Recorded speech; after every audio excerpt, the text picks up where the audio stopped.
ગોંડલમાં ગઈકાલે અલ્પેશ કથિરિયાના સમર્થકો અને ગણેશ જાડેજાના સમર્થકો વચ્ચે ઘર્ષણ થયું હતું।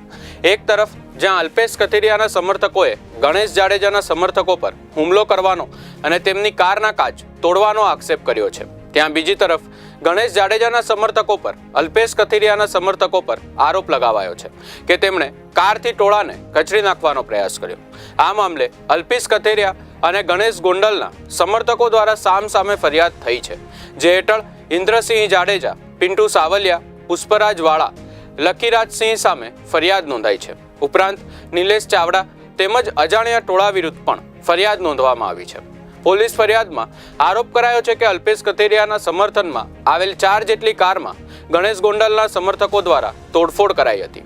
આ મામલે Gondal city B division police station ખાતે પોલીસ દ્વારા સરકાર પક્ષે ફરિયાદ નોંધવામાં આવી છે અને રાયોટિંગ સહિતની કલમ હેઠળ ગુનો નોંધ્યો છે।